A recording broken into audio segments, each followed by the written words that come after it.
Well, there are a great many excellent pork sausages and quite a few fine beef sausages available commercially. There's almost no such thing as a great lamb sausage for sale.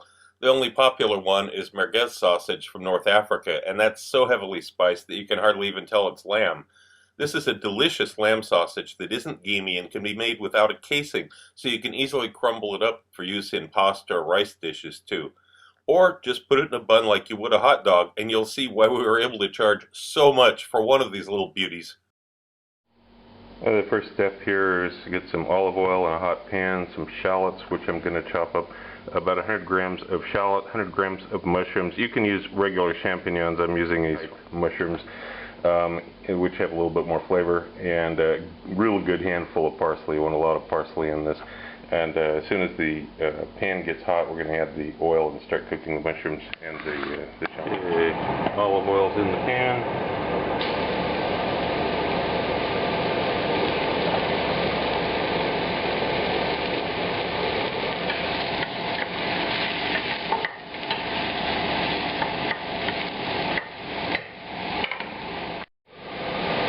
After 2 or 3 minutes, I'm going to add half of the shallots, only half.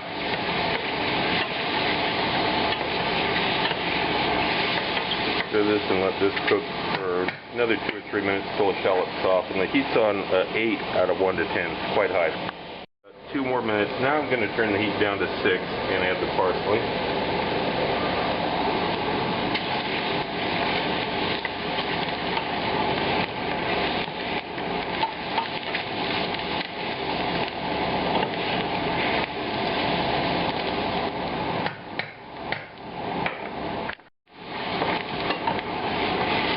After about 2 minutes of this, I'm going to kill the heat and let it sit in the hot pan a little bit more.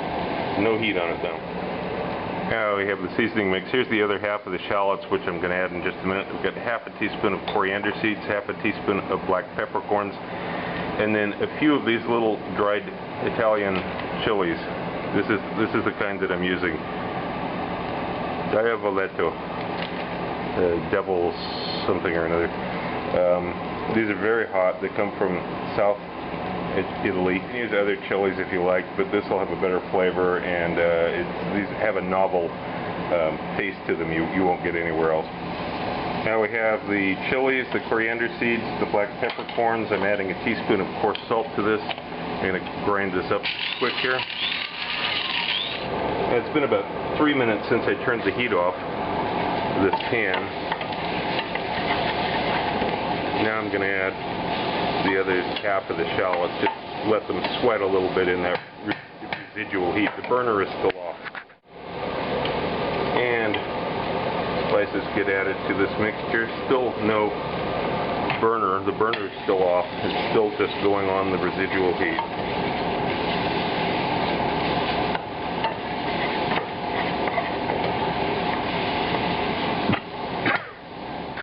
More minutes, going to add that chopped garlic, about 3 cloves of freshly chopped garlic.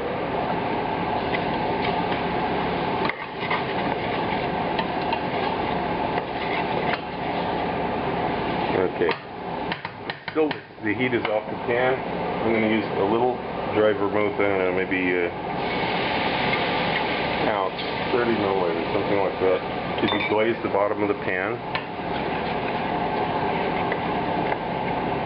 And then this is going to get set off to the side in a bowl to cool for a little bit. Cool it down to room temperature before you proceed.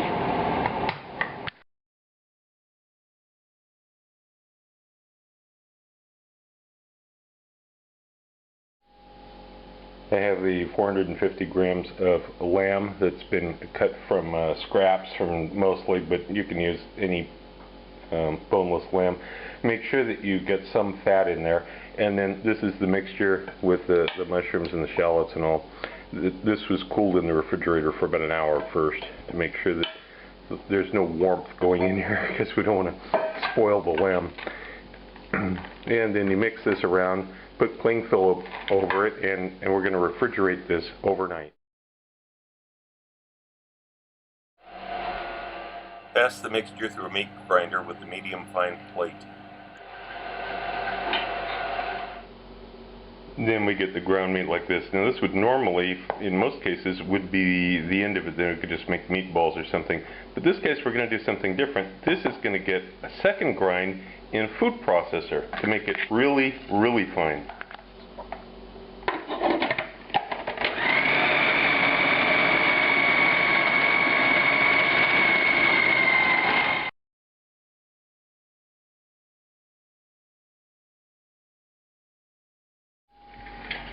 The best way to cook these is on a skewer like this. Roll it flat into a sausage on the skewer. Use a piece of onion or carrot or something to keep it from sliding off when it's cooking. And then put it on the vertical rotisserie or barbecue maker as it's often called. This is the ideal way of cooking these.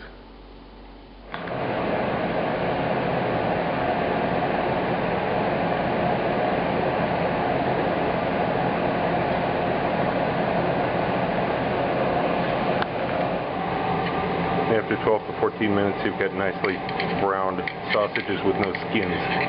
And let these cool down, take them off the skewers, then we can cut them up and use them for other things.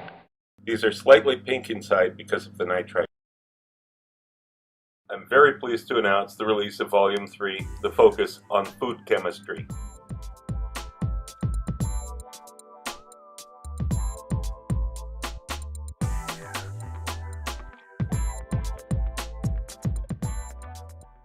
I want to clear up a few things about these 3 volumes. First, they all contain completely different information. There's no duplication, they're not revisions.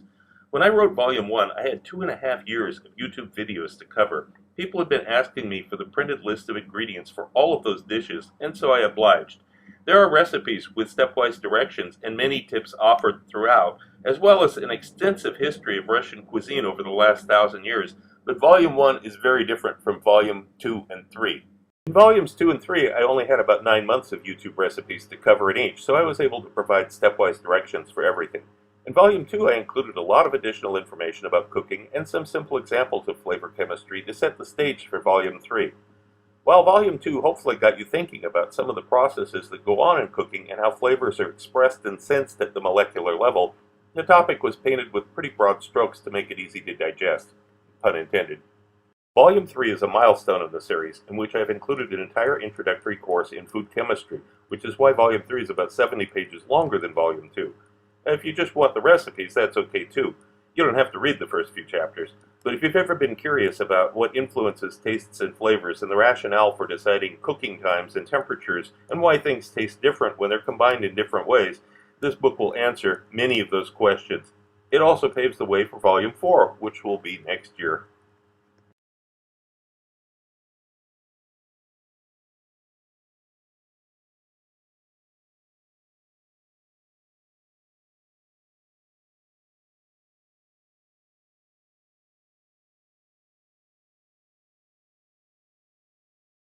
I'm pleased to announce a new, completely different type of cookbook. If you watch my channel regularly, you know that the recipes I present are usually centered on meat or seafood and seldom vegetarian dishes. This new book is a departure from that norm. Only vegetables, fruits, eggs, and dairy are used in dozens of recipes here.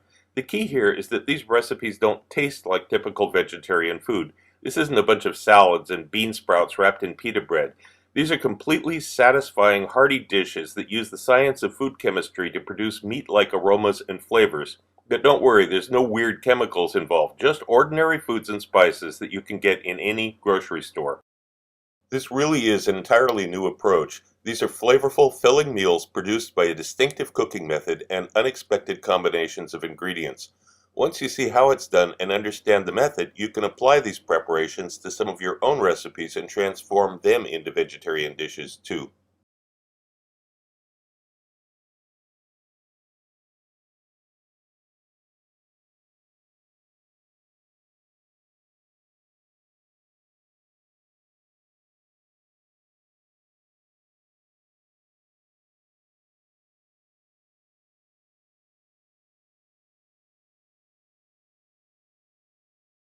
Also look for my cocktail book, Cocktails of the South Pacific and Beyond, Advanced Mixology, available through Amazon online. If If you want to know more about my adventures as a chef around the world and have some great laughs along the way, be sure to check out the video tour of my book, 40 Years in One Night. It's up on YouTube right now. Click the link.